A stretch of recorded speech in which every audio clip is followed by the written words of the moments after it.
الحمد لله وحده والصلاة والسلام على من لا نبي بعده أما بعد فأعوذ بالله من الشيطان الرجيم بسم الله الرحمن الرحيم أينما تكونوا يدرككم الموت ولو كنتم في بروج مشيدة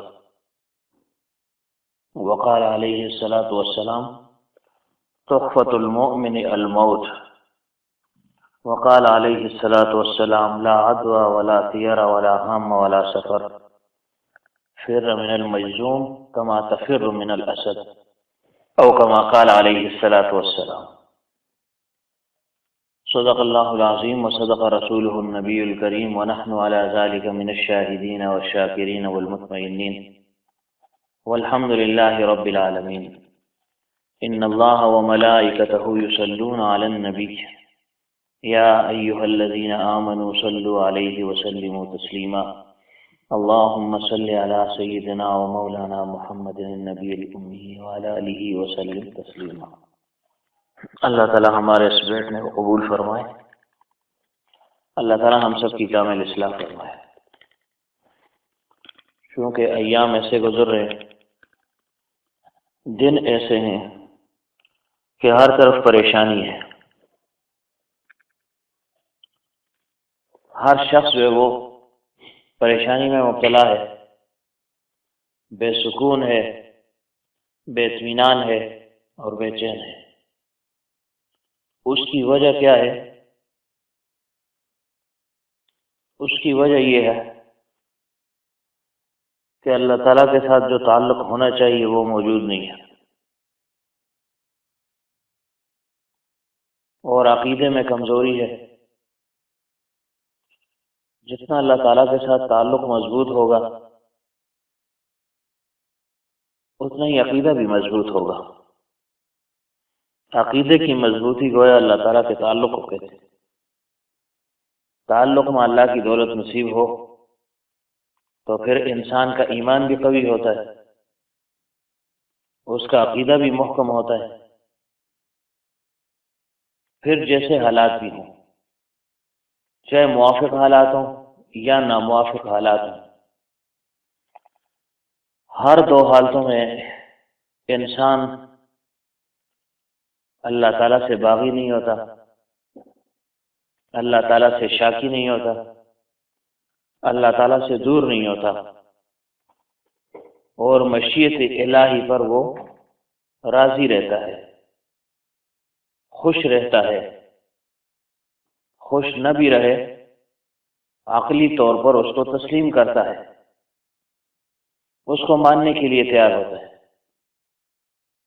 لیکن تعلق میں کمی ہو پھر معمولی مصیبت بھی انسان کو بڑی مصیبت نظر آتی ہے، معمولی پریشانی بڑی پریشانی بن جاتی ہے، اور جب دل میں تعلق کی کمی ہوگی تو شیطان کا غلبہ ہوگا، وساوس کا ہجوم ہوگا، انسان بدعقیدگی کا شکار ہو جاتا ہے، مختلف اوہام اور وساوس اس کو گھیر لیتے ہیں۔ تو اس لیے اصل چیز وہ اللہ تعالیٰ کا تعلق ہے کہ اس کو انسان حاصل کرنے کی کوشش کرے۔ پھر جیسے تیسے حالات بھی ہوں گے، اس پر کوئی چیز اثر نہیں کرے گی، وہ حالات سے متاثر نہیں ہوگا، یعنی اس کے ظاہر کو تو حالات متاثر کریں گے لیکن اس کا اثر باطن تک نہیں پہنچے گا۔ باطنی لحاظ سے وہ مطمئن رہے گا کہ اللہ تعالیٰ کی مرضی کیوں ہی ہے تو میں بھی اس پر راضی ہوں، اور موت سے تو مفر ہے نہیں۔ ایک شخص یہ کہے کہ اگر بیماری نہ ہوتی، یہ پریشانی نہ آتی، یہ فلاں بیماری نہ ہوتی، یہ وبائی امراض نہ ہوتے تو شاید میں بچ جاتا، تو یہ بھول ہے انسان کی۔ اور بارہا یہ ذکر ہو چکا ہے کہ دو چیزیں ایسی ہیں کہ جس کا ہر انسان اقرار کرتا ہے، اسے علم بھی ہے۔ ایک ہے موت، موت کا کسی نے بھی آج تک انکار نہیں کیا۔ اللہ تعالیٰ کا انکار ہے، پیغمبروں کا انکار موجود ہے، جنت اور دوزخ کا اقرار ہر ایک کر رہا ہے، یعنی جو باطل پرست ہیں، کافر ہے، مشرک ہے، دہریہ ہے، انکار کر رہا ہے، لیکن آج تک موت سے کسی نے انکار نہیں کیا۔ موت کی سے بعد کی زندگی کا بھی ہر ایک انکار کرتا ہے، کافر مشرک، لیکن موت سے انکار نہیں، اس کا سب کو علم ہے۔ یعنی سب کچھ ہونے کے باوجود بھی، نہ چاہنے کے باوجود بھی، چاہنے کے باوجود بھی، ہر ایک کو یہ علم ہے کہ موت نے آنا ہے، اور اس کا بھی سب کو علم ہے کہ موت اچانک آئے گی، کہہ کر نہیں آئے گی، بتا کر نہیں آئے گی، اس کا بھی سب کو علم ہے، لیکن اس کے باوجود بھی خوف طاری رہتا ہے انسان۔ اور یہ خوف کس وجہ سے ہے؟ غفلت کی وجہ سے، کہ انسان غافل ہو جاتا ہے۔ اور غفلت کس وجہ سے آتی ہے؟ کہ اللہ تعالیٰ کا تعلق نہیں ہے، اللہ تعالیٰ کی یاد نہیں ہے، گناہوں پر گناہ کر رہا ہے، لذات میں مشغول ہے، دنیا کے پیچھے بھاگ رہا ہے، مال کے پیچھے بھاگ رہا ہے، جاہ کے پیچھے بھاگ رہا ہے۔ تو ظاہر ایک شخص جب گناہ کرتا ہے، جب مال و جاہ کا طلبگار بن جاتا ہے، تو وہ غافل ہو جاتا ہے، پھر اسے موت سے ڈر بھی لگتا ہے۔ لیکن چونکہ پیغمبر صلی اللہ علیہ وسلم امت پر شفیق ہے، اس وجہ سے معلوم تھا کہ موت ایک سخت چیز ہے، موت سے ہر آدمی جو ہے بھاگتا ہے، ڈرتا ہے۔ تو عنوان کیسے قائم کیا؟ فرمایا اذکروا حازم اللذات الموت، کہ ان چیزوں کو یاد کرو جو اس لذت کو توڑنے والی ہے، اور وہ کیا چیز ہے؟ وہ موت ہے۔ یعنی براہ راست یہ نہیں فرمایا موت کو یاد کرو، بلکہ فرمایا اذکروا حازم اللذات، یعنی انسان گناہ کرتا ہے، دنیا کے پیچھے بھاگتا ہے، جاہ کا طلبگار ہے، کس وجہ سے؟ مقصود کیا ہے؟ مجھے لذت حاصل ہو جائے، تحصیل لذت کے لیے دوڑ دھوپ کر رہا ہے انسان۔ اب اس لذت کو توڑنے کا حکم دیا کہ اس لذات کو تم کیسے توڑو گے، کیسے ختم کرو گے، ان لذتوں سے کیسے پیچھے چھڑاؤ گے، یہ لذتیں کیسے جو ہے نا تمہیں چھوڑ دیں گی یا تم اس کو چھوڑ دو گے۔ ان لذتوں کو ختم کرنے والی چیز وہ موت ہے، اس کو یاد کرو۔ اور یہ فطری ایک بات ہے کہ ایک انسان کو پتہ ہو کہ میں جو چیز حاصل کر رہا ہوں بالآخر اس میں ختم ہونا ہے، تو لا محالہ اس چیز کی قدر و منزلت انسان کے دل سے نکل جاتی ہے، اگرچہ وہ بڑا سرمایہ دار کیوں نہ ہو، بڑے مرتبے والا آدمی کیوں نہ ہو، بڑے منصب اور جائیداد والا کیوں نہ ہو، لیکن جب دل میں کھٹک پڑ جائے گی تو پھر یہ منصب، یہ جائیداد، اس سے وہ لذت اور مزہ حاصل نہیں کر پائے گا۔ اس کی مثال حضرت یوں بیان فرمایا کرتے تھے، حکیم علمت رحمۃ اللہ علیہ نے بھی بیان فرمائی ہے،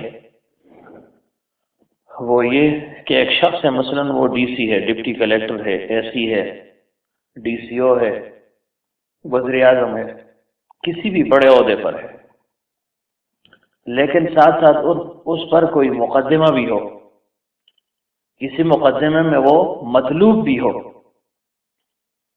کوئی مقدمہ اس پر چل رہا ہے کہ بھئی تمہیں کرپشن کے کیس میں، خیانت کے کیس میں پکڑا گیا ہے، یہ الزام ہے آپ پر، تو ظاہر ہے جب قاضی کے پاس ہو جائے گا، جب تک عدالت قضا میں یہ معاملہ چلتا رہے گا، اگرچہ اس وقت تک اس کا منصب اس کے ساتھ ہی ہے، اس منصب سے اس کو الگ نہیں کیا گیا، لیکن اگر انسان غور و فکر کرے، سوچے، تو اس منصب کے ہونے کے باوجود بھی وہ لذت اور مزہ محسوس نہیں کرے گا، ہر وقت خوف محسوس کرتا رہے گا کہ نہ معلوم کس وقت میرا یہ عہدہ مجھ سے چھن جائے، میرا یہ مرتبہ، یہ منصب مجھ سے چھن جائے۔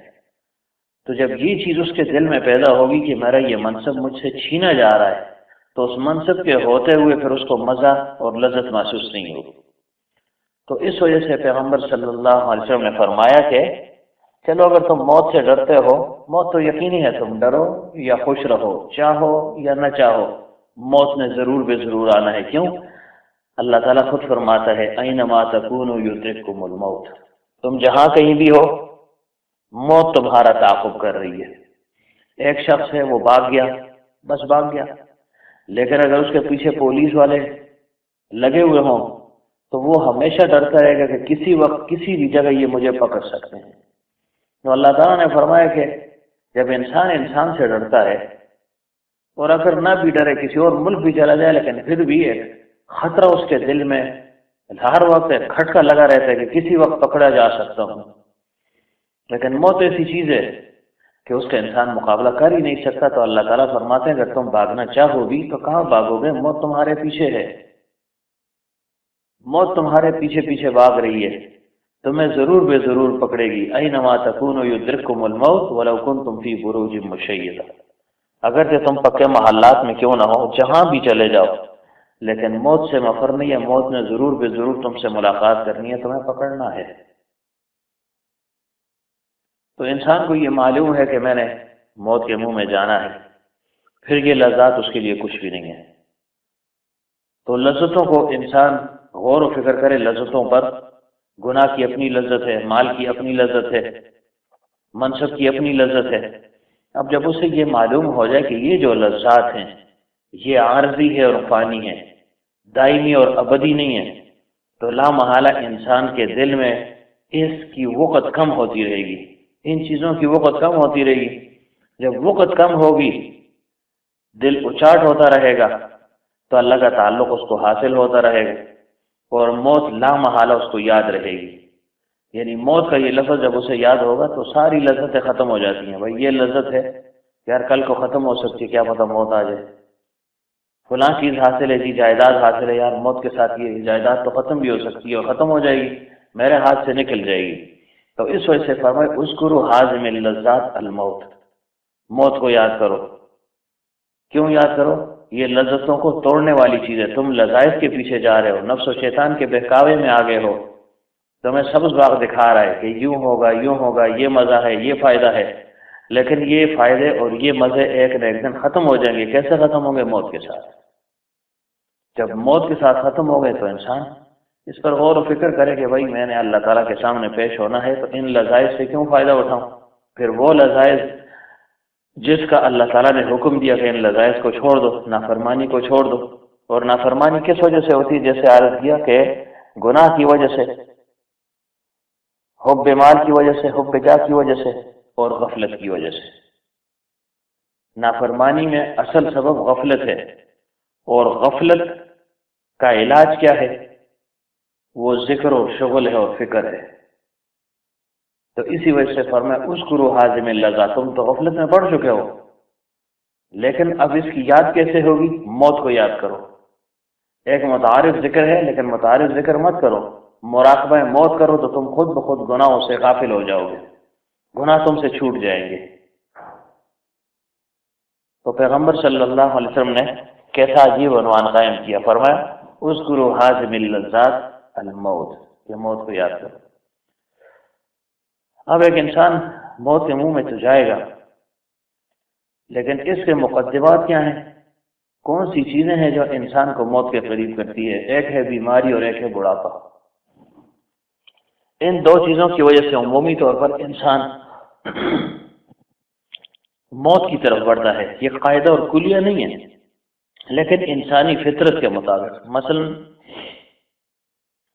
ایک بچہ ہے، اس نے بھی مرنا ہے، اور جوان نے بھی مرنا ہے، بوڑھے نے بھی مرنا ہے، لیکن بچے کے دل میں یہ خیال اٹھتا ہے فطری طور پر کہ ابھی تو میں بچہ ہوں، میں جوان ہوں گا، اس کے بعد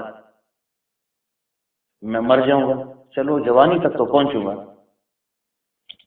جوان یہ کہتا ہے کہ جوانی میں نے دیکھ لی، میں بڑھاپے میں پہنچوں گا پھر مروں گا، اور بوڑھا کس چیز کا تصور کرے گا؟ تو اس وجہ سے فرمایا کہ موت کے یہ دو بڑے مقدمات ہیں، ایک ہے بیماری اور ایک ہے بڑھاپا۔ بیماری جب آتی ہے، چاہے انسان جوان ہو، چاہے بوڑھا ہو، چاہے صحت مند ہو، جیسا تیسا بھی ہو، اس بیماری کے ساتھ ساری لذتیں ختم ہو جاتی ہیں۔ تو بعض اوقات اللہ تعالیٰ انسان کو بیماری میں مبتلا کر دیتا ہے، وبائی امراض میں مبتلا کر دیتا ہے، بیماریوں کا تذکرہ شروع ہو جاتا ہے، چرچا شروع ہو جاتا ہے۔ کس وجہ سے؟ انسان غافل ہے، اللہ تعالیٰ اس کو اپنی طرف کھینچ رہا ہے، اپنی طرف متوجہ کر رہا ہے بالواسطہ، بیماریوں کو پیدا کر دے کہ دیکھو تم موت سے بھاگ رہے ہو، ایسی بیماری میں نے پیدا کی ہے، گھر میں پڑے پڑے تم مر جاؤ گے۔ تو انسان جب بیمار پڑ جاتا ہے اسے ہر کڑوی چیز، ہر میٹھی چیز کڑوی نظر آتی ہے، حتیٰ کہ وہ کسی کی تیمارداری کو بھی برداشت نہیں کرتا۔ بعض اوقات لوگ کہتے ہیں بھئی ہم فلاں کی خبر کے لیے آئے ہیں، جاتے ہیں تو وہ ایک بوجھ محسوس کرتا ہے، یار یہ لوگ کدھر آئے ہیں۔ اسی وجہ سے پیغمبر صلی اللہ علیہ وسلم نے دوسری جگہ فرما دیا کہ جب تم بیمار کی بیمار پرسی کے لیے جاؤ تھوڑا سا وقت لے کر جاؤ۔ وہ پہلے سے ہی تنگ ہے، تمہیں دیکھنا نہیں چاہ رہا، تم جا کر سارا دن بیٹھ جاؤ۔ ہاں جو بے تکلف ہو، جس کے جانے سے اس کو تکلیف نہ ہو، تو وہ مستثنا ہے۔ تو شریعت جو ہے نا وہ رحمت ہے کہ ہر پہلو پیغمبر صلی اللہ علیہ وسلم نے ذکر فرما دیا۔ تو بیماری سے انسان جو ہے وہ اللہ کے قریب ہو جاتا ہے نا، دل ٹوٹ جاتا ہے۔ فرمایا انا عند منکسرۃ القلوب، کہ میں ٹوٹے ہوئے دلوں کے ساتھ ہوں۔ تو بیماری سے انسان کا دل ٹوٹ جاتا ہے، دنیا سے وہ بے رغبت ہو جاتا ہے، مایوس ہو جاتا ہے، تو اللہ کا قرب اس کو حاصل ہو جاتا ہے۔ تو اس معنی میں حکیم الامت رحمۃ اللہ علیہ فرماتے ہیں کہ بیماری بھی ایک رحمت ہے، اس کو گالیاں وغیرہ مت دو۔ ایک لحاظ سے تو مصیبت ہے، فرمائے دعا کرو کہ مصیبت ٹل جائے، لیکن ایک معنی میں یہ رحمت ہے، کیونکہ تمہیں اللہ تعالیٰ کی یاد دلا رہا ہے، تمہارے دلوں سے غفلت دور ہو رہی ہے۔ اب دیکھیں بیماری کا یہ وبائی مرض جو ہے، کون سا ہے پتہ نہیں، کورونا کی کیا چیز ہے، اس کا جب سے چرچے ہوئے تو ہر ایک شخص سہما ہوا ہے، ڈرا ہوا ہے، عمل کرے یا نہ کرے لیکن دل میں موت کا خوف بڑھ گیا ہے۔ اور ظاہر ہے جب یہ خوف بڑھتا ہے، پیدا ہوتا ہے، تو انسان لامحالہ کسی نہ کسی درجے میں اللہ کو یاد کر لیتا ہے کہ یا اللہ تو سب بچائیں، یا اللہ نام تو لے لیتے ہیں نا اللہ تعالیٰ کا۔ تو اس لحاظ سے یہ سراپا رحمت ہے یہ مصیبت بھی اور یہ بیماریاں بھی، لیکن مانگے نا اللہ تعالیٰ سے، مانگے نا، لیکن آئے گی تو ضرور۔ وَلَنَبْلُوَنَّكُمْ بِشَيْءٍ مِّنَ الْخَوْفِ وَالْجُوعِ وَنَقْصٍ مِّنَ الْأَمْوَالِ وَالْأَنفُسِ وَالثَّمَرَاتِ، بیماریاں ضرور آئیں گی اور بلائیں بھی ضرور آئیں گی، آزمائشیں بھی ضرور آئیں گی۔ مقصود کیا ہے کہ اللہ کا تعلق انسان کو حاصل ہو جائے۔ انسان غافل ہو رہا ہے تو چلو اللہ تعالیٰ کہتا ہے اس کو تھوڑا سا کھینچ لیا جائے، شاید جو ہے اس بہانے یہ میری طرف مڑ جائے، بہتر ہو جائے۔ تو قسم قسم کی بیماریاں وقتاً فوقتاً نکل آتی ہیں، کوئی نہ کوئی جو ہے نا بات نکل پڑتی ہے، کوئی ایسا مرض جو ہے نا وہ سامنے آ جاتا ہے، ایسی بیماری کہ لوگ جو ہے نا اس کے آگے پھر بے بس ہو جاتے ہیں۔ تو اللہ تعالیٰ ایک لحاظ سے اپنی قدرت بھی دکھا رہا ہے۔ دنیا جتنی ترقی کر رہی ہے، مادیت جتنی ترقی کرتی ہے، اللہ تعالیٰ فرماتے ہیں تمہاری مادیت اور تمہاری ترقی کیا ہوگی۔ انسان جب یہ کہتا ہے کہ بس ہم کامل ہو گئے، ہم ہر چیز پر جو ہے نا ہمیں عبور حاصل ہو گیا، ہر چیز ہمارے دست قدرت میں ہے، سائنس نے یہ کر دیا وہ کر دیا، اللہ تعالیٰ کوئی ایسی بیماری پیدا کر دیتے سب جو ہے نا لاچار بے بس ہو جاتے ہیں، یا اللہ اس کا کیا کرے۔ اب جیسے یہ بیماری ہے، اس کا علاج تو کوئی خاص نہیں ہے نا کسی کے پاس، معلوم ہوگا لیکن مدت کے بعد ہوگا۔ جیسے اس سے پہلے کون سا مرض تھا، مچھر والا، ڈینگی تھا، کہ جس کا کیا علاج ہے، اب تک پراپر باقاعدہ علاج اس کا دریافت نہیں ہو سکا۔ بس پہ نڈال کھاؤ، جوس پیو، پانی کی کمی نہ ہو۔ اس مرض میں بھی یہی کہتے ہیں کہ پانی زیادہ سے زیادہ ہو، پانی کی کمی نہیں ہونی چاہیے، بس اتنا۔ یعنی ایک لحاظ سے یہ بھی بے بس ہو گئے۔ تو اللہ تعالیٰ فرما رہا ہے کہ بھائی قدرت اور طاقت تمہارے ہاتھ میں ہے، تمہارے ہاتھ میں کچھ نہیں، اگر ہو تو تم کر کے دکھاؤ۔ تو انسان کچھ نہیں کر سکتا، لیکن جیسے عرض کر دیا کہ بیماری کو مانگے بھی نہ، اور نہ بیماری کو بذات جو ہے نا مؤثر بذات سمجھے، بیماری کو مؤثر بذات نہ سمجھے۔ اسباب کے درجے میں اس کے اثرات تو ضرور ہیں، لیکن مؤثر بذات وہ اللہ تعالیٰ ذات ہے، وہ اللہ تعالیٰ ہے جس چیز میں چاہے اثر کو ڈال دے، جس چیز سے چاہے اثر کو کھینچ لے۔ ابراہیم علیہ السلام کے لیے آپ کی صفت اختراع کو چھین لیا، اس کے اثر کو چھین لیا، ختم کر دیا۔ اسی طرح یونس علیہ السلام کے لیے جب چیز پیٹ میں چلی جاتی ہے وہ ہاضمہ اپنا کام شروع کر دیتا ہے، نظام انہضام حرکت میں آ جاتا ہے، ڈائجسٹو سسٹم کام شروع کر دیتا ہے۔ لیکن جب اللہ تعالیٰ نے فرما دیا مچھلی سے کہ نہیں یہ اس کو تم نے ہضم نہیں کرنا، یہ اس کے لیے سجن ہے، قید خانہ ہے، تو بس نظام رک گیا، تو یہ چیزیں پھر رک جاتی ہیں۔ تو انسان ان چیزوں پر اتنا یقین نہ کرے، اسباب کے درجے میں ان چیزوں کو مانے، لیکن اسباب سے زیادہ نظر مسبب الاسباب پر رکھنی چاہیے۔ تو اگر فرض کرو کسی جگہ کوئی ایسی بیماری آ گئی تو انسان پھر کیا کرے؟ عقیدہ اس کا کیا ہونا چاہیے؟ پیغمبر صلی اللہ علیہ وسلم نے فرمایا لا عدوى ولا طیرہ ولا عام ولا سفر۔ کیا مطلب؟ بدشگونی کچھ چیز نہیں ہے، ایک سے دوسرے کو بیماری نہیں لگتی، ولا طیرہ، نحوست بھی کچھ چیز نہیں ہے، ہم کہتے ہیں فلاں منحوس ہے، فلاں ایسے ہے، یہ کچھ نہیں ہے، ولا حامہ، الو گیا جی، اچھا ہم کہتے ہیں قارغہ سے والو تیرا خدا دی خیر صبح کی، آج صبح میں نکلا فلاں بندہ میرے سامنے آ گیا، یار سارا دن خراب ہو گیا۔ ولا حام، فرمائے الو کو دیکھ کر اس کو منحوس مت سمجھو، نحوست اس میں نہیں ہے، ولا سفر، اور ماہ سفر کو بھی منحوس مت سمجھو۔ عمومی طور پر لوگ ماہ سفر کو منحوس سمجھتے ہیں کہ پیغمبر صلی اللہ علیہ وسلم اس میں بیمار پڑ گئے وغیرہ وغیرہ، بہت سی باتیں کرتے ہیں۔ تو ملا علی قاری رحمۃ اللہ علیہ فرماتے ہیں کہ یہ حدیث موضوعات میں سے، الموضوعات الکبریٰ میں اس کا ذکر کیا ہے، اس کی کوئی اصل نہیں ہے۔ لیکن وہ کون سی حدیث کہ پیغمبر صلی اللہ علیہ وسلم نے فرمایا کہ تم مجھے بشارت دو، جس نے مجھے سفر کے مہینے ختم ہونے کی بشارت دے دی کہ مہینہ ختم ہو گیا تو میں اس کو جنت کی بشارت دوں گا، یا اس کے لیے جنت کی بشارت ہے۔ تو ملا علی قاری رحمۃ اللہ علیہ فرماتے ہیں کہ یہ حدیث جو ہے یہ موضوع حدیث ہے، یعنی نہ ضعیف ہے، کچھ بھی نہیں ہے، من گڑت ہے، خود جو ہے نا بنائی ہوئی ہے۔ لیکن دوسری توجہ یہ بھی فرمائی کہ بالفرض اس حدیث کو صحیح بھی سمجھا جائے تو اس کا معنی اور اس کی توجہ کیا ہے؟ چونکہ پیغمبر صلی اللہ علیہ وسلم کو معلوم تھا، وصال کا زمانہ معلوم تھا کہ ربیع الاول میں دنیا سے جانا ہے، اللہ کی ملاقات ہونی ہے، تو اس وجہ سے فرمائے کہ جو مجھے یہ اطلاع دے گا کہ سفر کا مہینہ ختم ہو رہا ہے اس کو میں جنت کی بشارت دوں گا۔ تو نحوست اس میں نہیں ہے، یہ مراد ہے۔ تو نحوست کسی چیز میں نہیں ہے، انسان خود جو ہے اس کا عقیدہ ایسا بن جائے تو اس کو پھر دوسری چیزوں میں وہ نحوست نظر آتی ہے۔ بدشگونی یہ ناجائز ہے، نحوست یہ جو ہے ناجائز نہیں ہے۔ تو اس کا تعلق کس سے ہے؟ اس کا تعلق عقیدے کے ساتھ ہے کہ ہر چیز مشیت الہی کے ساتھ مربوط ہے۔ اگر اللہ چاہے گا تو بیماری ایک سے دوسرے کو لگ جائے گی، اللہ نہیں چاہے گا تو بیماری نہیں لگے گی۔ لیکن دوسری طرف حدیث کیا ہے؟ فر من المجذوم کما تفر من الاسد، تم مجذوم آدمی سے، جذامی آدمی سے ایسے بھاگو جیسے تم شیر سے بھاگتے ہو۔ اب دونوں حدیثوں میں ٹکراؤ پیدا ہو رہا ہے بظاہر، لیکن ٹکراؤ نہیں ہے۔ پہلی حدیث جو میں نے عرض کر دی لا عدوى ولا طیرہ ولا حام ولا سفر، اس کا تعلق عقیدے کے ساتھ ہے۔ مشرکین مکہ یہ کہتے تھے بدشگونی ہے جی، الو کو دیکھتے، یا مثلاً کوئی سفر پہ نکلتا، راستے میں کوئی چیز نظر آ جاتی، پرندہ دیکھ لیا، کوئی چیز دیکھ لی، جیسے ہمارے ہاں بھی یہ ترتیب ہے، نکل گئے یار آج جو ہے نا فلاں شخص کو میں نے دیکھا، خدا خیر کرے سفر کیسا رہے گا۔ تو یہ ان کا چونکہ عقیدہ تھا تو ان کے عقیدے کے توڑ کے لیے فرمایا کہ نہیں، عقیدہ ایسا نہیں رکھنا۔ اور پھر آگے فر من المجذوم، اس کا کیا مطلب ہے؟ اس کا مطلب ہے کہ اسباب کو اختیار بھی کرو، نظر تو مسبب الاسباب پر ہو، لیکن اسباب کو تم نے چھوڑنا نہیں ہے۔ فر من المجذوم کما تفر من الاسد، احتیاط کے ساتھ اس کا تعلق ہے۔ اس کے متعلق ایک اور حدیث پاک ہے، پیغمبر صلی اللہ علیہ وسلم کے پاس ایک شخص آیا اور اس نے کہا جی میں آپ سے بیعت ہونا چاہتا ہوں۔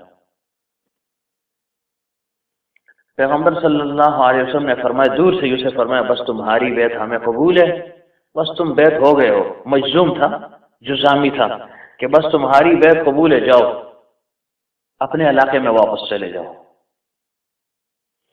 پھر پیغمبر صلی اللہ علیہ وسلم نے فرمایا کہ جب تم کسی جذامی کے ساتھ تکلم کرتے ہو، بات وغیرہ کرتے ہو، تو تمہارے اور اس کے درمیان ایک نیزے کا فاصلہ ہونا چاہیے، اتنا، ایک نیزہ تقریباً 3-4 فٹ سمجھ لیں، تاکہ وہ آپ کے ساتھ گفتگو وغیرہ کرے تو آپ کے قریب نہ ہو، دور سے گفتگو کرو۔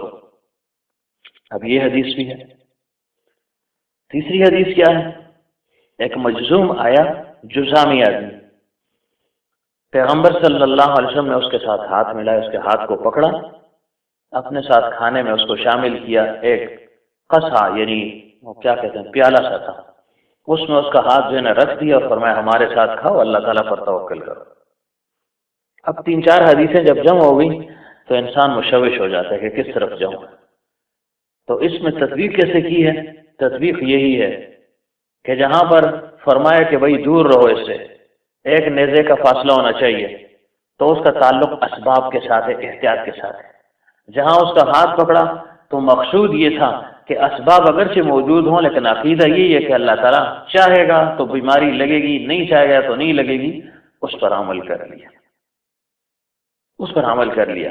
یا یہ ایک تو جی یہ بھی ہو سکتی ہے، میرا یہ خیال ہے، شاید غلط ہو یا صحیح ہو، انسان تک ہے۔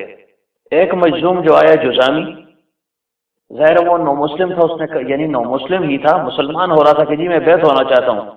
پیغمبر صلی اللہ علیہ وسلم نے سوچا ہوگا، یعنی یہ میرے دل میں خیال اور تصور پیدا ہو رہا ہے کہ شاید اس وجہ سے ہو۔ اصل تو وہی ہے کہ احتیاط اور عقیدے کی بات ہے، لیکن یہ ایک اضافی بات میرے دل میں آ رہی تھی کہ شاید اللہ تعالیٰ نے منکشف فرما دیا کہ یہ نو مسلم آدمی ہے، اس کا عقیدہ اس درجے کا نہیں ہے، لہذا اس کو احتیاط بتلائی جائے۔ جیسے علماء بتلاتے ہیں نا کہ بھائی یہاں ٹھیک ہے یہ کرو، ایسے کرو، ماسک بھی پہنو، فلانا کرو فلانا کرو، مساجد میں وقت جو ہے نا کم گزارو، اختلاط تمہارا کم ہو۔ کس وجہ سے؟ احتیاط کی وجہ سے کہ ان لوگوں کا ایمان اس درجے کا نہیں ہے، تھوڑا سا ایمان ہے اور اس ایمان سے فارغ نہ ہو جائیں۔ اور دوسرے کو جو ہے نا ساتھ بٹھا دیا، اس کا ایمان قوی تھا، جہاں یہ جو ہے نا اس کے دل میں کوئی خیال اور وسوسہ وہم پیدا نہیں ہوگا۔ تو بہرحال دونوں سے جو ہے نا باتیں ہو سکتی ہیں، ایک کا تعلق عقیدے کے ساتھ اور دوسرے کا احتیاط کے ساتھ۔ اور اصل چیز جو ہے نا وہ مشیت ہے اللہ تعالیٰ کی، جب اللہ تعالیٰ کی مشیت متوجہ ہو جاتی ہے تو بس بیماری لگ جاتی ہے۔ ورنہ جہاں پر یہ بیماری آئی ہے وہاں پر کوئی یہ 2-4-3 ہزار جو مرے ہیں یا 6 ہیں، یہ لوگ تو نہیں تھے، پورا ملک ہے، کم از کم بھی 8-10 لاکھ 20 لاکھ آبادی تو ہوگی نا، اس اتنی بڑی آبادی میں 6,000 یا 4,000 یا 1,000 مرے، اسی جگہ وہ لوگ رہ رہے ہیں، تو ان کو بیماری نہیں لگی نا۔ معلوم کیا ہو کہ جس کے لیے اللہ نے لکھی ہوئی ہے بیماری موت، اس کو وہ لگے گی چاہے جیسے حال میں بھی ہو۔ لیکن پیغمبر صلی اللہ علیہ وسلم کو معلوم تھا کہ نہیں بھائی پھر بھی اسباب ہیں دنیا میں، تو تم نے اسباب کو بھی اختیار کرنا ہے۔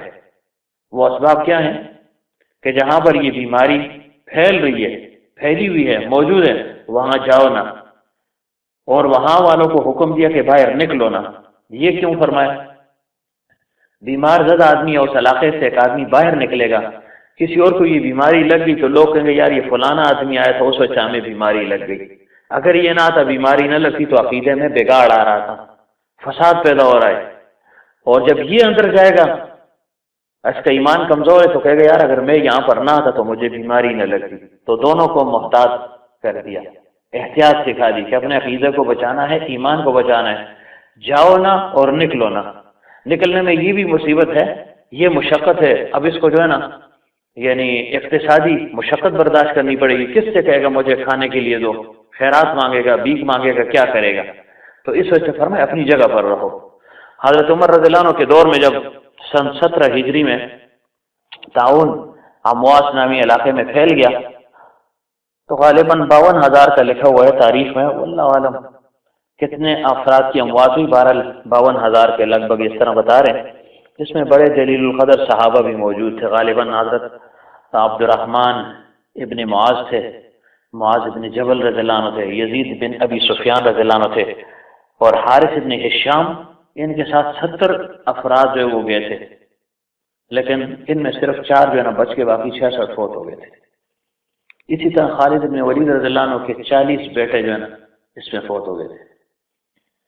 تو چونکہ لوگ دڑا دڑ مر رہے تھے، صحابہ جو ہے نا وہ وصال فرما رہے تھے، تو حضرت عمر رضی اللہ عنہ نے سوچا کہ میں ذرا چلا جاؤں، ذرا نظم و نسق دیکھ لوں، کوئی انتظام کر لیں، کوئی ترتیب کر لیں۔ تو جب تبوک کے مقام پر پہنچے، صحابہ وہاں پر موجود تھے، جب پہنچ گئے صحابہ میں اختلاف ہوا، بعضوں نے یہ کہا جی کہ آپ واپس چلے جائیں، بعضوں نے یہ کہا نہیں جی واپس نہ جائیں۔ تو حضرت عمر رضی اللہ عنہ نے اس پر اکتفا کیا اور فیصلہ یہ کیا کہ میں واپس جا رہا ہوں۔ جب واپس مدینہ منورہ کی طرف لوٹنے لگے تو عبیدہ بن الجراح رضی اللہ عنہ نے فرمایا عمر تمہیں کیا ہو گیا ہے، تقدیر سے بھاگ رہے ہو، تقدیر میں یہ لکھا ہوا ہے بھاگ کیوں رہے ہو؟ تو عمر رضی اللہ عنہ نے فرمایا کہ نہیں، تقدیر سے تقدیر کی طرف بھاگ رہا ہوں۔ جب یہ بات ہو گئی، تسلی نہیں ہو رہی تھی، تو غالباً حضرت عبد الرحمن ابن عوف رضی اللہ عنہ نے فرمایا ہاں پیغمبر صلی اللہ علیہ وسلم نے یہ فرمایا ہے کہ جہاں ایسی وبائی بیماری پھیل جائے، مرض پھیل جائے، وہاں داخل نہ ہو، وہاں جاؤ مت، اور جن لوگوں پر یہ بیماری ہے ان کو چاہیے کہ وہاں سے بھاگے نہ۔ تو پھر اس کے بعد سب صحابہ کو تسلی ہو گئی کہ حضرت عمر رضی اللہ عنہ کا یہ طریقہ جو ہے اور یہ اجتہاد بالکل صحیح ہے۔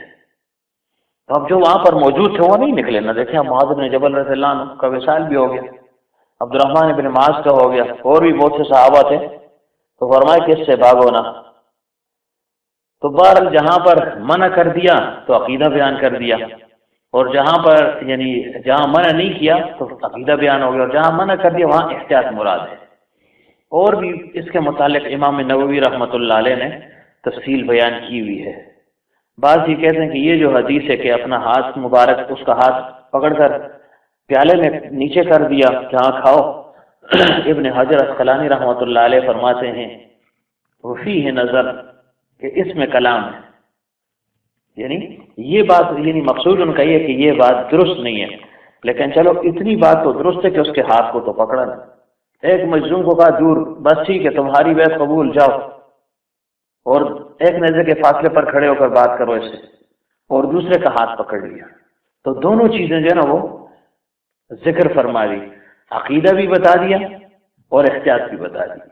تو اگر ایمان مضبوط ہے ایک شخص کا، وہ اگر جائے یا آئے تو وہ اس کے اپنے دل کی کیفیت ہے، لیکن عام عوام الناس کے لیے احتیاط جو زیادہ مناسب ہے، چونکہ قوت ایمانی اس درجے کی ہے نہیں، کمزوری ہے، تو یہ نہ ہو کہ پھر بعد میں شکوہ اور شکایت کرے کہ دیکھو جی ایسے ہو گیا، اگر میں یوں نہ کرتا تو یوں ہو جاتا، حالانکہ یہ تو تقدیر میں لکھا ہوا جیسے ہے ویسے ہی ہو کر رہے گا۔ تو بہرحال پیغمبر صلی اللہ علیہ وسلم نے کیا فرمایا کہ تم لا عدوى ولا طیر ولا حام ولا سفر، ان چیزوں پر یقین مت کرو۔ یہ مشرکین مکہ کا عقیدہ تھا، لہذا تمہارا عقیدہ یہ نہیں ہونا چاہیے۔ تمہارا عقیدہ کیا ہونا چاہیے کہ اگر اللہ چاہے گا تو اس چیز میں اثر ڈال دے گا اس مرض میں، اور یہ مرض دوسرے کو لگ جائے گا، اگر اللہ نہیں چاہے گا تو یہ مرض کسی کو بھی نہیں لگے گا۔ اور پھر اس کے متعلق ایک اور حدیث پاک ہے، ایک دفعہ پیغمبر صلی اللہ علیہ وسلم تشریف فرما تھے، ابو ہریرہ رضی اللہ عنہ تشریف لائے، پیغمبر صلی اللہ علیہ وسلم نے فرمایا کہ بیماری، نحوست اور شیطان وغیرہ کا کوئی اثر نہیں ہوتا، یعنی یہ بات غلط ہے کہ بیماری کا اثر جو ہے نا دوسرے تک متعدی ہے، یا کسی چیز میں نحوست ہے، کوئی چیز منحوس ہے، فرمایا یہ بات ٹھیک نہیں ہے۔ تو ایک دیہاتی تھا، وہ اٹھا اور اس نے کیا کہا، یا رسول اللہ صلی اللہ علیہ وسلم، ہم نے یہ دیکھا ہے کہ ریت کے میدان کا وہ اونٹ جو ہرن کی طرح دوڑتا ہے، یعنی ایسا تیز ہے، صحت مند ہے، طاقتور ہے، لیکن جب وہ خارشتی اونٹ ہے یا خارشتی اونٹوں میں اس کو چھوڑ دیا جائے تو اس کو بھی خارش لگ جاتی ہے، اس کو بھی خارش لگ جاتی ہے۔ تو پیغمبر صلی اللہ علیہ وسلم خاموش ہو گئے اور پھر فرمایا یہ بتلاؤ پہلے جو اونٹ تھا جس کو خارش لگی، یہ خارش اس کو کس نے لگائی؟ اب اس کے عقیدے کی تصحیح کے لیے یہ فرما دیا کہ دیکھو اس کو جو ہے نا یہ بیماری کس چیز نے لگائی، کس ذات نے لگائی؟ یقیناً اللہ تعالیٰ نے لگائی ہے۔ تو فرمایا عقیدہ تمہارا یہ نہیں ہونا چاہیے، لیکن احتیاط کیا فرمائی؟ احتیاط یہ فرمائی کہ دیکھو جہاں پر ایسے اونٹ موجود ہوں، خارشتی اونٹ ہو، تو ان میں دوسرے اونٹوں کو مت چھوڑو تاکہ ان کو بھی یہ بیماری لاحق نہ ہو جائے۔ تو ایک اسباب کے درجے میں، احتیاط کے درجے میں، اور ایک عقیدہ جو ہے نا بیان فرما دیا ہے۔ تو انسان اس چیز کو دیکھے گا، یہ نہ ہو کہ بس ڈرتا رہے، کسی نے بات کی اور خوف و ہراس اس کے دل میں جو ہے نا پیدا ہو گیا۔ فطری طور پر تو پیدا ہوگا، لیکن کم از کم اپنے خوف و ہراس کو لوگوں پر ظاہر تو نہ کرے نا۔ کمال تو یہ ہے، مردانگی تو یہ ہے نا، عورتوں کی طرف پھر واویلا کرتا رہے اور چیخیں مارتا رہے، پریشان ہو کے ہو، تو ظاہر اگر یہ پریشان ہوگا تو عورتیں تو بدر جائے اتم پریشان ہوں گی، ان کا دل کمزور ہوتا ہے، ان کی وہ قوت اور طاقت نہیں ہوتی۔ تو بہرحال پیغمبر صلی اللہ علیہ وسلم نے ایک اور حدیث میں یہ بھی فرمایا کہ مرض متعدی ہو گیا، بدشگونی ہے، کچھ چیز نہیں، لیکن اگر ہو بھی تو کس چیز میں ہوگی؟ گھوڑے میں ہوگی، عورت میں ہوگی اور گھر میں ہوگی۔ اس حدیث کو دو طریقوں سے بیان کیا گیا ہے۔ فرمایا کہ کوئی بدشگونی نہیں ہے، کوئی جو ہے نا نحوست نہیں ہے، ایسے فرمایا پھر فرمایا کہ گھوڑا ہے، عورت ہے اور گھر ہے، اور دوسری جگہ فرمایا کہ ہے تو نہیں لیکن اگر ہو بالفرض اور تقدیر ہو تو ان تین چیزوں میں ہوگی۔ یعنی بعض لوگ یہ کہتے ہیں کہ جی گھوڑے میں نحوست ہے، باب ما جاء فی الشوم میں، یہ ترمذی شریف میں غالباً یہ حدیث پاک آئی ہے کہ پیغمبر صلی اللہ علیہ وسلم نے فرمایا جی کہ نحوست تو ہے۔ کیسی نحوست ہے؟ فرمایا کہ دیکھو نحوست ہے کس چیز میں ہے، انما الشوم فی ثلاث، فی الفرس والمرأة والدار، کہ تین چیزوں میں نحوست ہے، گھوڑے میں نحوست ہے، عورت میں نحوست ہے، گھر میں نحوست ہے۔ لیکن اسی حدیث کو دوسری جگہ ایسے فرمایا گیا ان کانا فی شیء، اگر کسی چیز میں ہو، اگر کے ساتھ شرط کے ساتھ ذکر کر دیا، یعنی کسی چیز میں بھی یعنی یہ نہیں ہے شوم کیا کہتے ہیں اس کو، نحوست نہیں ہے، لیکن اگر بالفرض ہوگی تو ان تین چیزوں میں ہوگی۔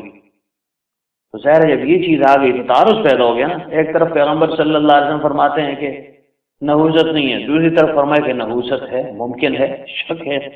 تو اس کا جواب محدثین نے یہ دیا ہے کہ چونکہ پیغمبر صلی اللہ علیہ وسلم کو پہلے اس کا علم نہیں تھا، اس وجہ سے شک اور شرط کے ساتھ اس کو ذکر فرما دیا، اور جب علم ہو گیا تو خبر اور یقین کے ساتھ اس کو ذکر کر دیا کہ ہاں یہ ممکن ہے۔ ایک توجہ یہ ہے، دوسری توجہ یہ ہے کہ شرط کو خبر پر محمول کریں گے، یعنی ان تین چیزوں میں سے جب کوئی چیز ایسی ہو کہ موافقت نہ کرے تو اس کو بدل دو۔ کیا مطلب؟ یعنی چونکہ ان تین چیزوں کا استعمال بہت زیادہ ہے، گھر کا استعمال زیادہ ہے، ہمیشہ ہے، عورت کے ساتھ تعلق ہمیشہ ہے، کبھی کبھی تو نہیں ہے نا، ہمیشہ کا ہے، اور اسی طرح تیسری کون سی چیز تھی؟ جو گھوڑا ہے اس کا استعمال بھی، جیسے آج کل گاڑیاں عام ہیں اس طرح اس وقت گھوڑے عام تھے نا۔ تو فرمایا کہ ان تین چیزوں میں نحوست ہے یا نہیں ہے، یہ مراد ہوئی۔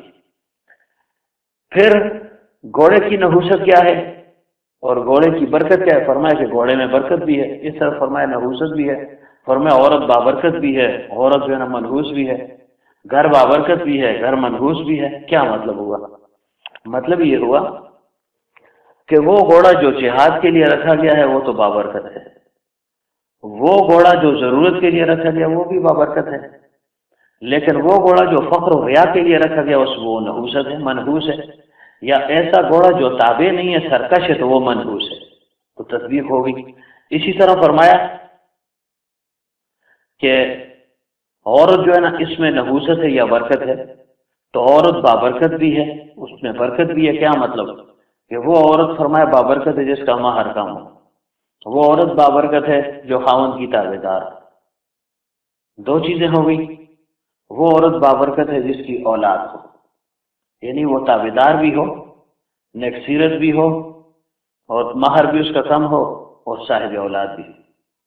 لیکن منحوس کس معنی میں فرما دیا؟ کہ اس کی اولاد نہ ہو، وہ خاوند کے ساتھ زبان درازی کرتی ہے، تو ظاہر فرمائے کہ پھر یہ کچھ بھی نہیں ہے، یا یہ کہ وہ ایذا رسانی کا سبب بن رہی ہے، ایذا پہنچاتی ہے، یا یہ کہ وہ خاوند کی وسعت اور طاقت سے زیادہ مال مانگتی ہے، تو ایسی صورت میں یہ کہا جا سکتا ہے کہ یہ جو ہے نا منحوس ہے۔ اسی طرح گھر جو ہے نا کس لحاظ سے منحوس ہو سکتا ہے؟ مثلا پڑوسی اچھے نہیں ہے تو ہم کہتے ہیں یار یہ گھر اچھا نہیں ہے، محلہ اچھا نہیں ہے، اس معنی میں نحوست۔ اچھا جی مسجد قریب نہیں ہے تو نحوست ہے، بھائی مسجد جا ہی نہیں سکتا، گھر میں نماز پڑھ رہا ہے، اس گھر کا کیا فائدہ ہوا؟ تیسری یہ کہ وہ گھر تنگ ہے بالکل، تو ہم کہہ سکتے ہیں کہ جی نحوست ہے۔ اب اس کی برکت کیا ہے کہ گھر کھلا اور کشادہ ہو، اس کی برکت کیا ہے کہ قریب مسجد بھی ہو، اس کی برکت کیا ہے کہ پڑوسی بھی اچھے ہو۔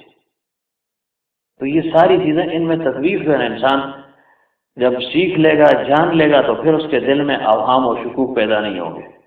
اب سوال یہ پیدا ہوتا ہے، ایک طرف فرما دیا کہ ان چیزوں میں نحوست ہے، شوم والی حدیث ہے نا کہ مکان میں نحوست ہے لہذا اس سے بچو، تو ظاہر ہے اس سے بچنا کیا مراد؟ کہ ساتھ ایسے مکان کو چھوڑ دیں، ایسے مکان کو چھوڑنے کی اجازت ہے۔ عورت بد اخلاق ہے، بد زبان ہے، اس کے ساتھ گزارا نہیں ہے، تو چھوڑنے کا حکم یا چھوڑنے کی اجازت بھی اس کو دی گئی ہے۔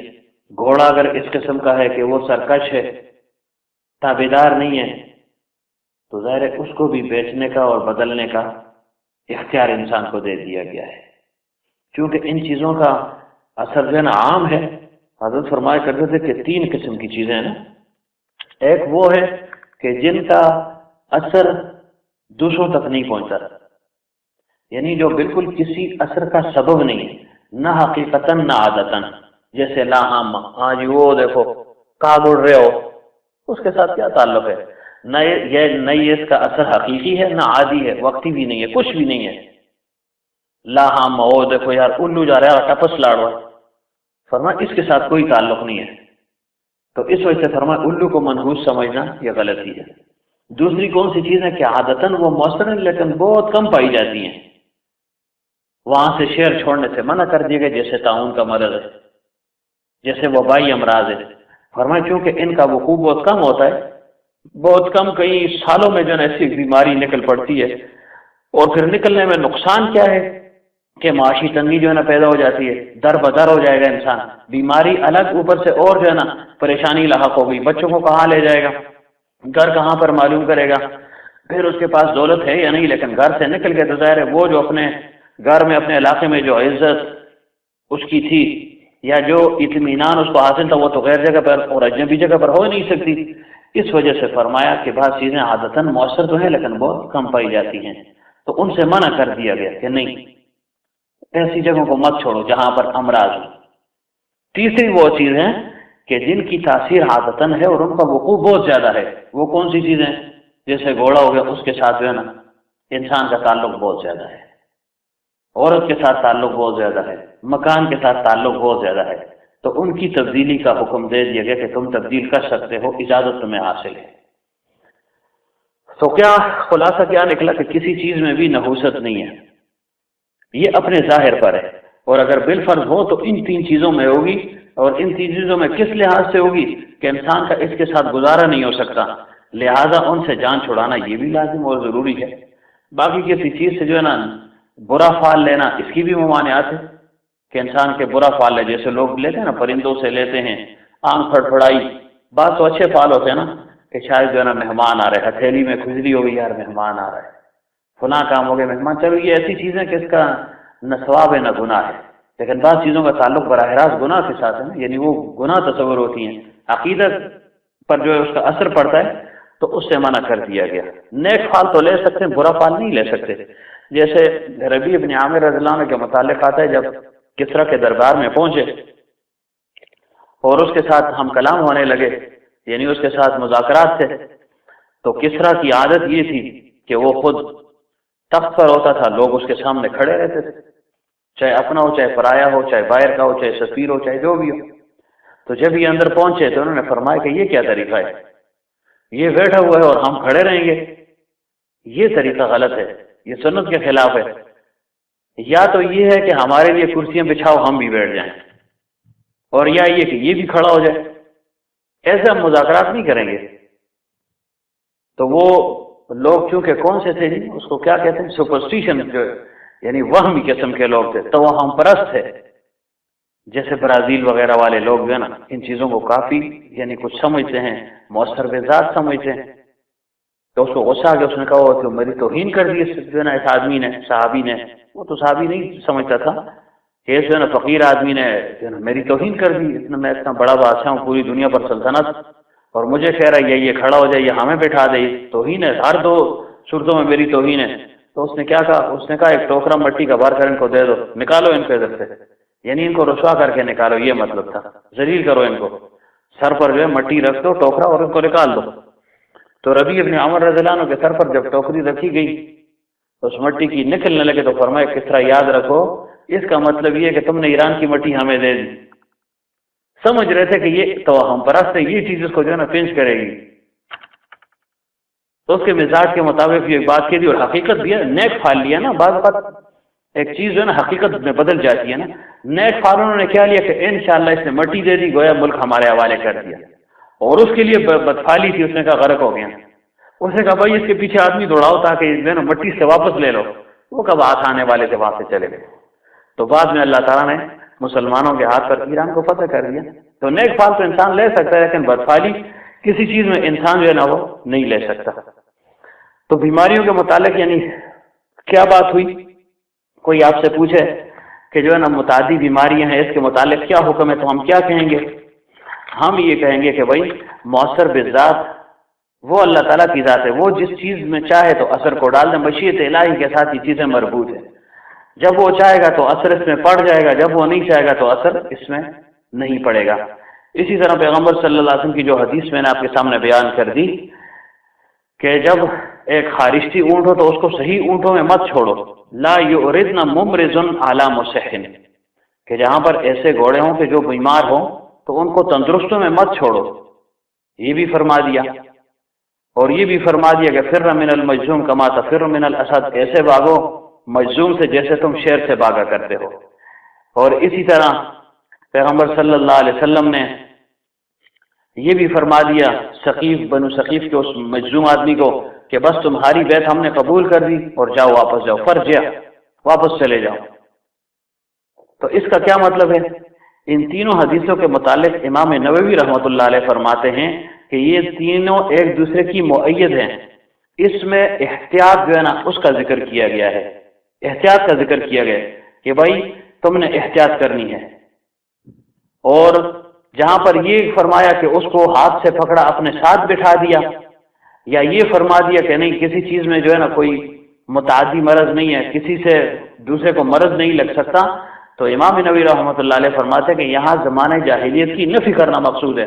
ان کا عقیدہ یہ تھا کہ مرض کے اندر نحوست ہے، اللہ تعالیٰ کے فضل کو کچھ نہ سمجھتے تھے، تو اس وجہ سے فرمایا کہ نہیں یہ بات تمہاری غلط ہے، اگر اللہ تعالیٰ چاہے گا تو نقصان پہنچے گا، اللہ نہیں چاہے گا تو نقصان نہیں پہنچے گا۔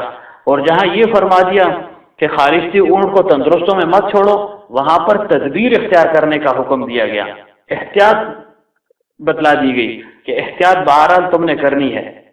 تو اس پر جو ہے نا جمہور کا یہ فیصلہ ہو گیا کہ مرض کے طبی اثرات اور اس کو سب کچھ سمجھنا، اس میں عقیدے کی نفی ہے، فرمایا نہیں یہ چیزیں نہیں ہیں۔ اور دوسری جگہ جو فرمایا کہ نہیں ان چیزوں کو ایک دوسرے سے دور رکھو، تو اس میں احتیاط بتلا دی گئی، سمجھتی کہ نہ سمجھتی، یہ نہ پھر بعد میں کہو ہمیں پتہ ہی نہیں ہے کہ اس نے کیا پڑھا تھا اور کیا کہا تھا۔ حدیثیں آپ کو یاد ہوگی نا، یہ 4 حدیثیں ہوگی۔ پہلی کون سی؟ لا عدوى ولا طیرہ ولا حام ولا سفر، کسی چیز میں کوئی نحوست نہیں ہے، بیماری نہیں ہے، کوئی چیز منحوس نہیں ہے، متعدی نہیں ہے۔ کیا مطلب؟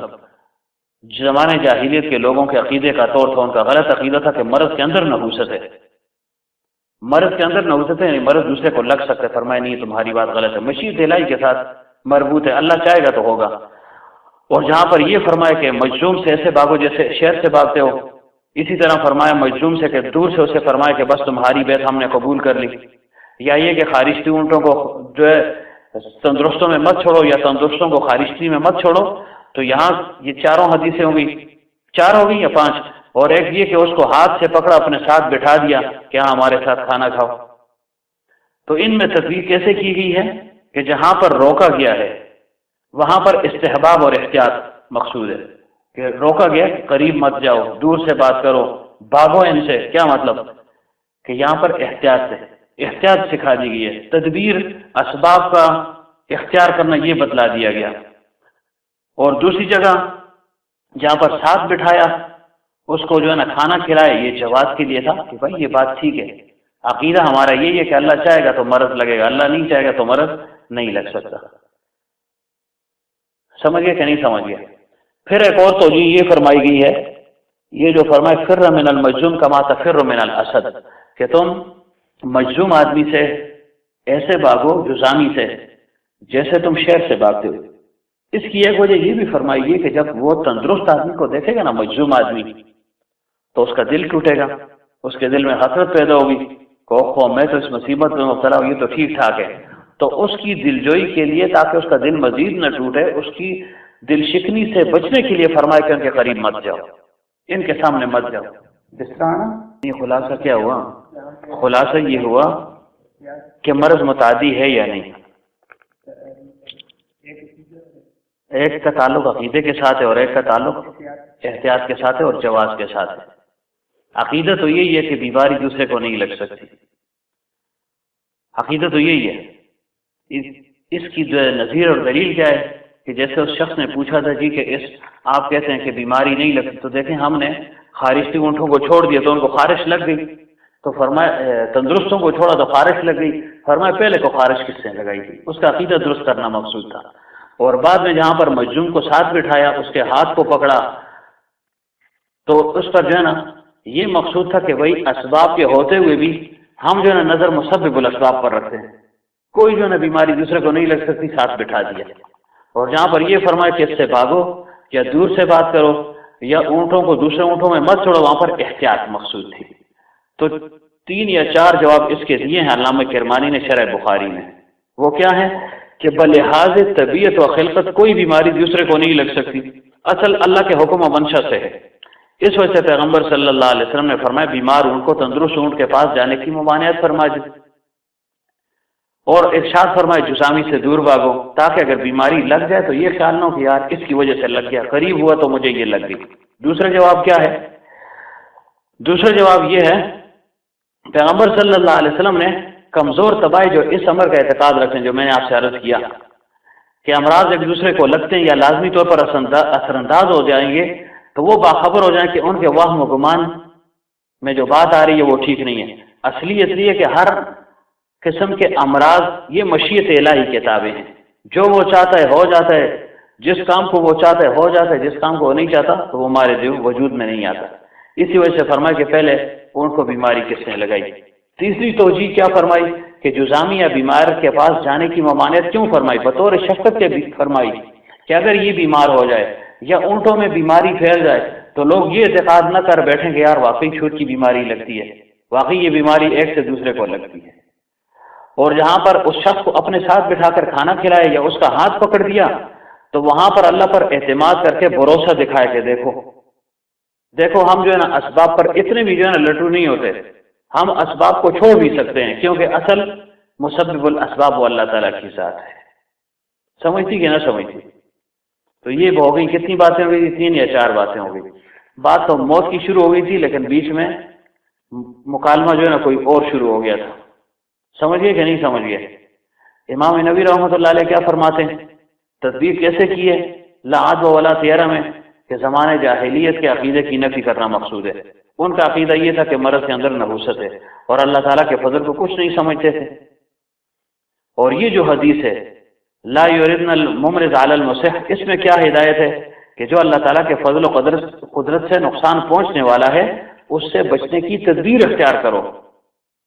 یعنی سب کچھ اللہ کے ہاتھ میں ہے، لیکن اللہ نے چونکہ اسباب بھی پیدا کیے لہذا تم نے اسباب کو چھوڑنا بھی نہیں ہے، اسباب کو بھی تم نے اختیار کرنا ہے، یہ مقصود ہوگی۔ اور باقی یہ حدیث جو ابھی میں نے ذکر کی تھی کہ 3 چیزوں میں نحوست ہے، تو اس کے متعلق حضرت عائشہ رضی اللہ عنہ نے سختی کے ساتھ اس کی تردید فرمائی ہے کہ نہیں، یہ بات پیغمبر صلی اللہ علیہ وسلم نے ذکر نہیں فرمائی، لیکن جو یہ کہتے ہیں کہ پیغمبر صلی اللہ علیہ وسلم نے فرمائی ہے تو ان کا مقصود بھی یہ ہے کہ بذات بالاستقلال ان چیزوں میں نحوست نہیں ہے، لیکن اس کے استعمال سے یا ان لوگوں کے ساتھ اٹھنے بیٹھنے سے جو تعلق میں فرق آتا ہے، بے اتفاقی وغیرہ پڑ جاتی ہے یا ان میں جو تابعداری نہیں ہے، تو اس کو نحوست کے ساتھ یعنی گردانا ہے، اس کو نحوست میں شمار کر لیا ہے۔ سمجھتی کہ نہ سمجھتی؟ یہ نہ پھر بعد میں کہو ہمیں تو پتہ ہی نہیں تھا کہ کیا بیان ہوا اور کیا بیان نہیں ہوا۔ بس بات کافی ہو گیا؟ کیا کافی ہو گیا؟ یعنی موت تو ہر وقت جو ہے نا انسان کے تعاقب کر رہی ہے، موت آئے گی، انسان اس سے جو ہے نا وہ بھاگ نہیں سکتا، لیکن اپنا عقیدہ جو ہے نا وہ انسان صحیح رکھے گا۔ موت سے کیسے بھاگے گا؟ وہ کیا چیز اس کو بچا سکے گی؟ دیکھیں امام علی حسن بصری رحمۃ اللہ علیہ کے متعلق آتا ہے پہلے ان کی لاؤبالی زندگی تھی، تاجر سے یہ بہت بڑے تجارت کیا کرتے تھے، تو ایک دفعہ ایک دوست نے کہا کہ آپ میرے ساتھ آ جائیں، فلاں جگہ جانا ہے، کوئی یعنی وہ ہے اس کو کیا کہتے ہیں برسی ہے، کوئی پروگرام ہے، وہاں پر جاتے ہیں۔ تو امام علی حسن بصری رحمۃ اللہ علیہ اس شخص کے ساتھ چلے گئے۔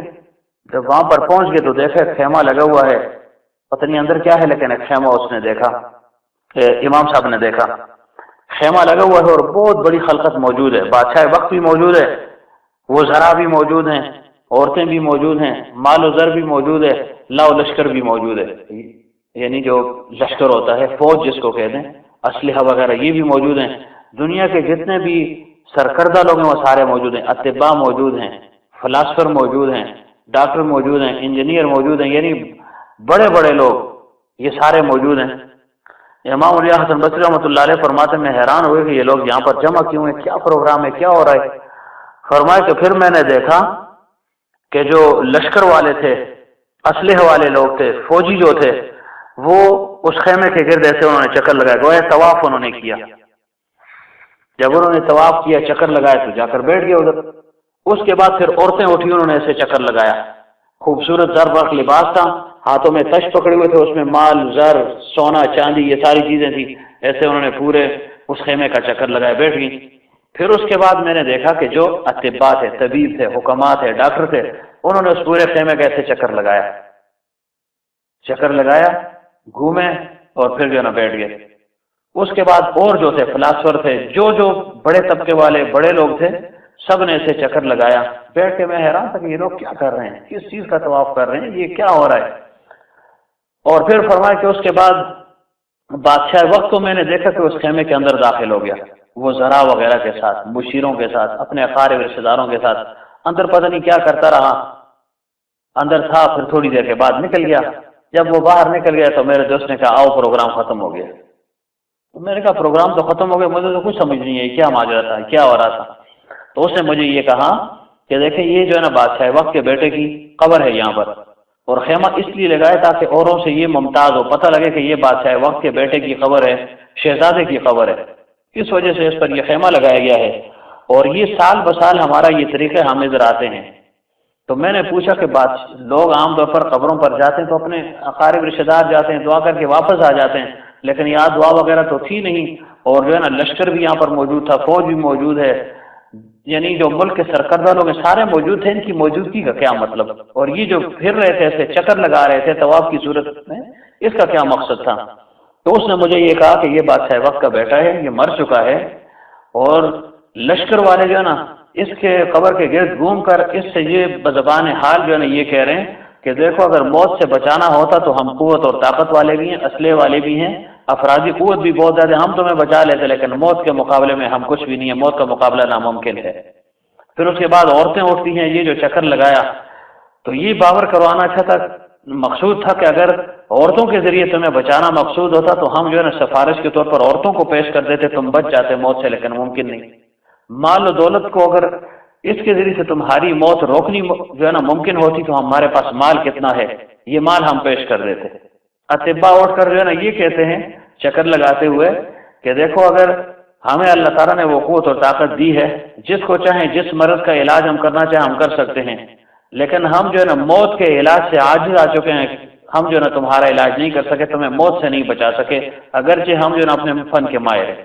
اسی طرح فلاسفر ہو گئے، اسی طرح سارے، اور پھر آخر میں بادشاہ بھی اندر گھس گیا کہ بیٹا جو ہے نا میرا اور تیرا کتنا تعلق ہے، کیسا تعلق ہے والدین اور اولاد کا، لیکن اس کے باوجود بھی یہ ساری چیزیں میرے پاس موجود ہیں، لا و لشکر بھی موجود ہے، قوت اور طاقت بھی ہے، مال و زر بھی ہے، ہر چیز موجود ہے، لیکن موت کے مقابلے میں کوئی چیز بھی جو ہے نا قبول نہیں ہوتی، لہٰذا ہم تم سے معذرت کرتے ہیں کہ تم جو ہے نا دنیا سے چلے گئے ہو، لیکن ہمارا اس میں کوئی ہاتھ نہیں ہے۔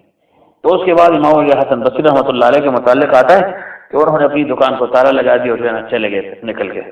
اس کے بعد اللہ تعالیٰ نے ان کی زندگی کو بدل دیا۔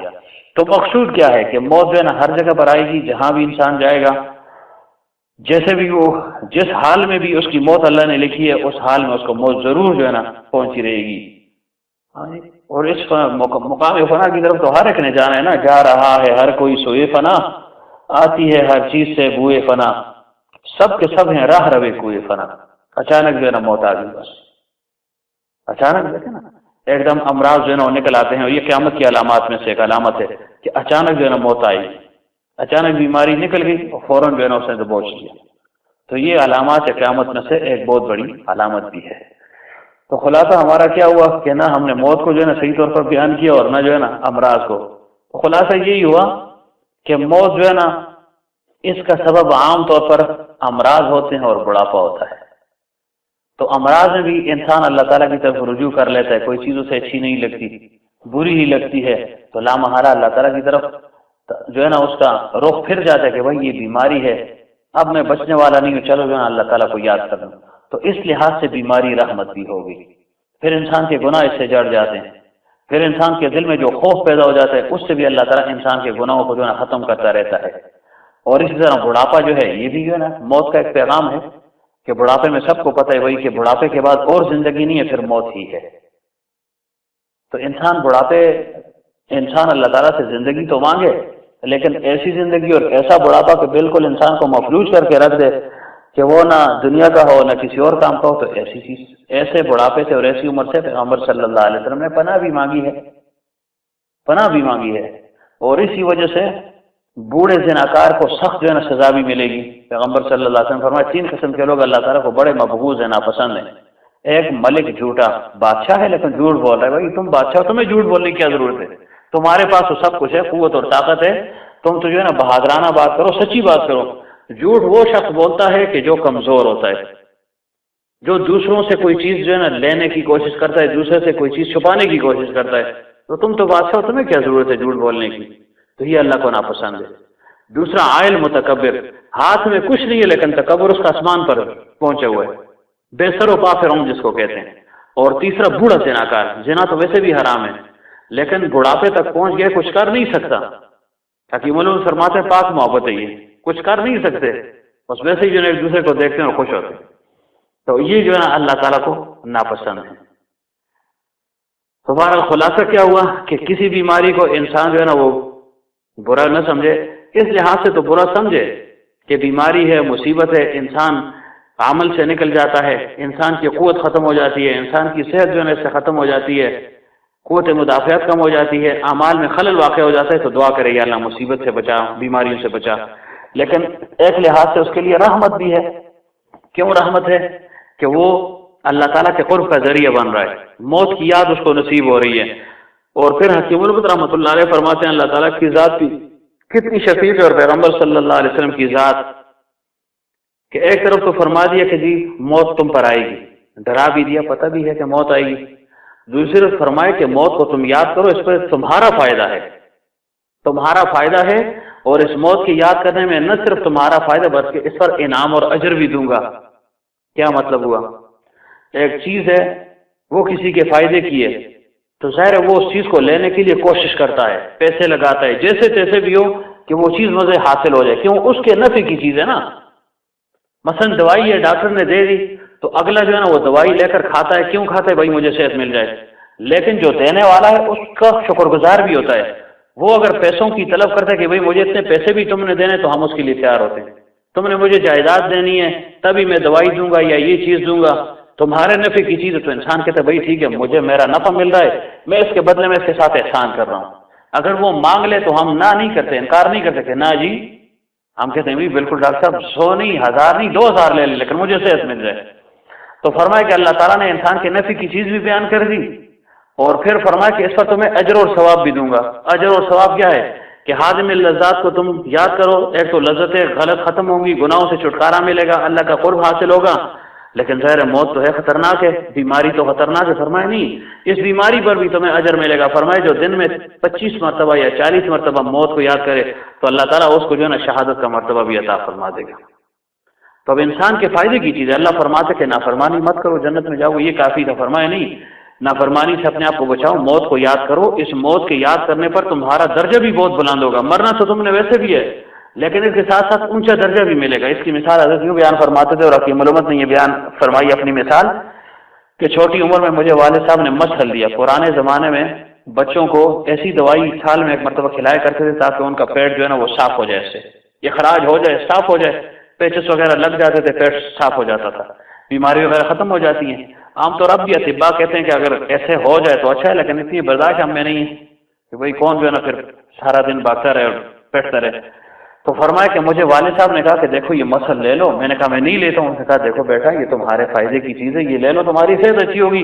جب میں نہیں مان رہا تھا انہوں نے کہا نہ 1 روپیہ بھی دیتا، 1 روپیہ بھی تمہیں دیں گے۔ تو فرمایا اللہ تعالیٰ فرما رہے ہیں موت تو تمہیں آئے گی، موت بھی تمہیں آئے گی، اس موت کو یاد کرنا تمہارا فرض بنتا ہے، تم نے ضرور میرے ساتھ ملاقات کرنی ہے۔ لیکن جب اس موت کو تم صحیح طریقے کے ساتھ پیغمبر صلی اللہ علیہ وسلم کے سنت کے مطابق یاد بھی کرو گے تو اس پر تمہیں اجر کیا ملے گا؟ شہداء کا مرتبہ تمہیں مل جائے گا، 25 مرتبہ یا 40 مرتبہ۔ ایک حدیث میں 25 ہے اور حکیم علومت نے 40 کا ذکر فرمایا ہے کہ 40 دفعہ موت کو یاد کرو۔ کیسے ہے؟ اللہم بارک لی فی الموت وفیما بعد الموت، تو تمہیں اجر اور ثواب بھی ملے گا، شہادت کا مرتبہ ملے گا۔ شہید جو ہے نا اپنا جسم اڑا دیتا ہے، اس نے صرف 40 مرتبہ موت کو یاد کر دیا تو شہادت کے مرتبے تک پہنچ گیا۔ دوسری بات یہ کہ شہید تو ایک ہی دفعہ مر گیا نا، بس تلوار لگ گئی، ٹینک سے اوڑا، گولی سے اوڑا، بس ختم۔ اور یہ بار بار اپنے آپ کو، اپنے نفس کو جو ہے نا یہ قتل کر رہا ہے، بار بار موت کو یاد کر رہا ہے، تو شہادت کا جو ہے نا اعلیٰ مرتبہ اس کو اللہ تعالیٰ عطا فرما دیتا ہے۔ تو خلاصہ کیا ہوا؟ خلاصہ یہی ہوا کہ انسان موت سے بھاگ نہیں سکتا، موت کی تیاری ضرور کرے۔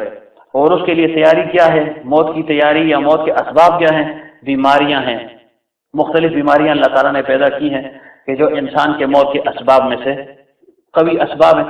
اللہ چاہتا ہے تو اچانک بھی جو ہے نا موت کو نازل فرما دے، کسی کی جو ہے نا روح قبض کر لے، لیکن عام طور پر درمیان میں اللہ تعالیٰ نے واسطوں کو رکھ دیا ہے، بیماریوں کو رکھ دیا ہے۔ تو بیماریوں کے متعلق فرمایا کہ بیماری کو مؤثر بذات مت سمجھو، مؤثر بذات اللہ تعالیٰ کی ذات ہے۔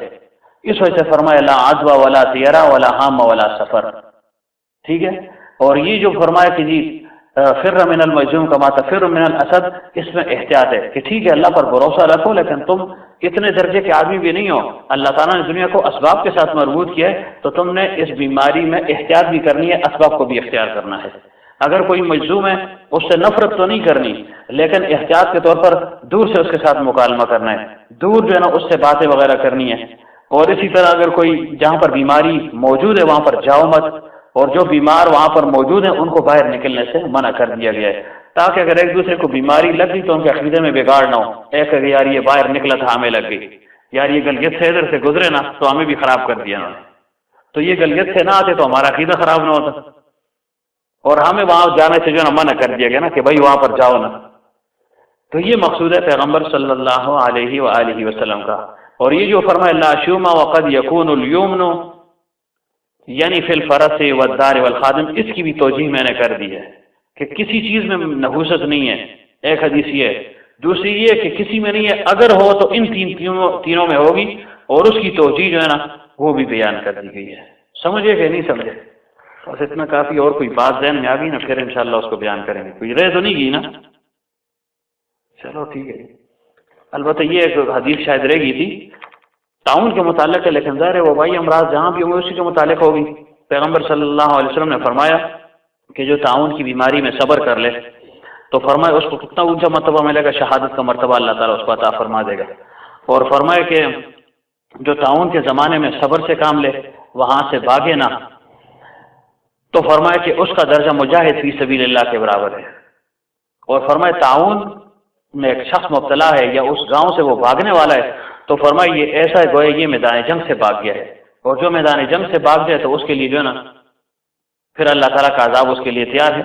تو یہ مقصود ہے کہ وہاں سے بھاگے نہ اور وہاں پر داخل بھی نہ ہو، بس اللہ تعالیٰ کے حوالے کر دے اپنے آپ کو، تقدیر کا منکر نہ ہو۔ پیغمبر صلی اللہ علیہ وسلم نے فرمایا میری تقدیر کے منکر، جو تقدیر کا منکر ہے، فرمایا وہ میری امت کے مجوسی ہیں، یہ کیونکہ مجوسی جو ہے نا وہ تقدیر کا انکار کرنے والے ہیں۔ اور پیغمبر صلی اللہ علیہ وسلم نے یہ بھی فرمایا 6 آدمیوں پر لعنت کی، ایک اس میں وہ ہے جو تقدیر کا منکر ہو۔ تو ہم تقدیر کے منکر بھی نہیں ہیں، لیکن ہم ساتھ تدبیر کے اختیار کرنے والے بھی ہیں۔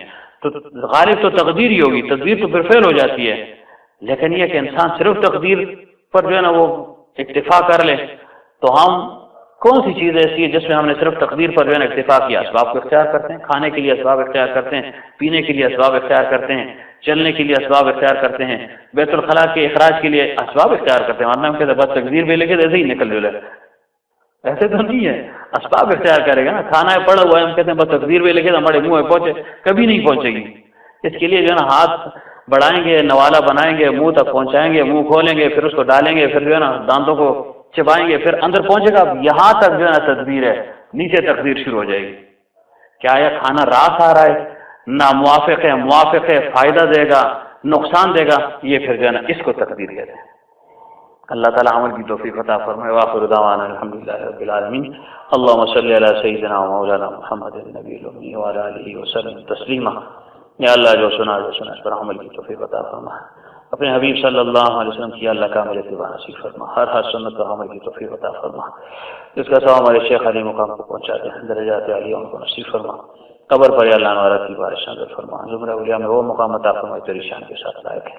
اپنے حبیب صلی اللہ علیہ وسلم کی دائمی رفاقت اور صحبت نصیب فرما، ان کے فیضات سے ہم سب کو بہرمند فرما، ان کے فیضات دنیا میں عام اور تام فرما، ہم سب کو اللہ ذریعے کے طور پر استعمال فرما۔ یا اللہ یہ بھی پریشانی ہے، بے اطمینانی ہے، یا اللہ اس سے اللہ پریشانی کو بے اطمینانی بے سکون کو اللہ اطمینان میں اللہ بدل دے اللہ، سب کو اللہ محفوظ فرما دے، ہر قسم کے وبائی امراض سے اللہ محفوظ فرما دے اللہ، اپنا تعلق خاص نصیب فرمائے اللہ، اپنی محبت نصیب فرمائے اللہ، اپنی رضا والی زندگی اللہ ہم سب کو نصیب فرمائے اللہ، کامل اطمینان قلب و سکون اللہ سب کو نصیب فرما دے اللہ، اس بیماری کی رحمت کو اللہ صحت کی رحمت میں بدل دے، جلد از جلد اللہ سب کو کامل اطمینان قلب و سکون نصیب فرما، وصلی اللہ تعالی علی محمد وعلی آلہ وصحبہ اجمعین۔ اذان ٹانگ ہوئے گا کیا ٹھیک خیریت